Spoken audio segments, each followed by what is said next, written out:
It's Ideasphere with author Rickey Gard Diamond, Screwnomics. The game remains a masculine one, shaped by this tradition of masculine warring and competition about who's going to be on top and who's going to win and who's going to be the smartest. That does not include females, or it has not included females until really recently. In her new book, author and journalist Rickey Gard Diamond says that only when a greater number of women understand economic secrets will we find the political will to transform them. Screwnomics, how our economy works against women and real ways to make lasting change.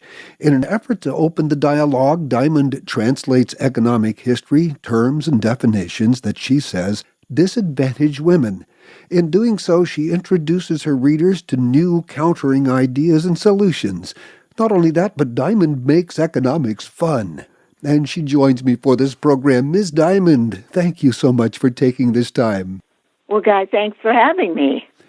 Okay, Screwnomics, I get it. But your choice of title is also there to demonstrate the systematic injustice that exists in economics. Yes, well, I think my book is unusual because it's, first of all, aimed at women, and it is full of women's stories, which both are usually excluded from economic books. So, just as an example, Thomas Piketty's celebrated book about growing inequality, Capital in the 21st Century, it's over 700 pages long, and it has exactly 7 index listings for women and females, even though there's some evidence that inequality does affect them. So I had to coin this new word that my mother wouldn't like to name what I saw all around me. So Screwnomics, which usually makes people laugh because they think they get it right away, rightly so, is the unspoken but widely applied economic theory that women should always work for less or better for free. So my book is really a quest to answer, why is that? Where did that come from?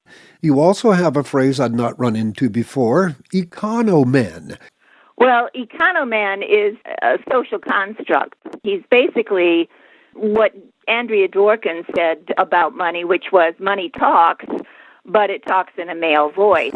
And it really has, over the centuries, been mostly a male conversation, man to man. So it's what we're used to. The more money there is, the more exclusive the male domain, the harder it is for women to get a toe in the door. So we're all familiar with him, but I think for the most part we don't notice it. We're beginning to now, I think. I'm really hoping to kind of start an economic Me Too movement because I think we all have stories that we can share and support each other about. What I'm trying to do is make it personal. As I said, I think everyone has an economic story, but we're discouraged from ever knowing it. You know, everyone knows that the economy isn't personal. It's not about feelings. It just is. So I share my story in this book, which is why you know about my experience at the welfare office. And I ask personal questions at the end of each chapter. I'm also encouraging women to get together and talk about this present kind of unloving economy and share stories so we can support each other and learn from each other and have those conversations that you were talking about that are so important for leaving this place and going to another more sustainable and livable place. I remember when I was in high school, economics was just horrifyingly boring.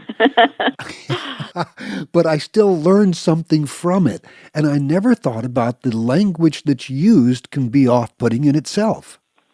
Yes, absolutely. It's a barrier for a great many people.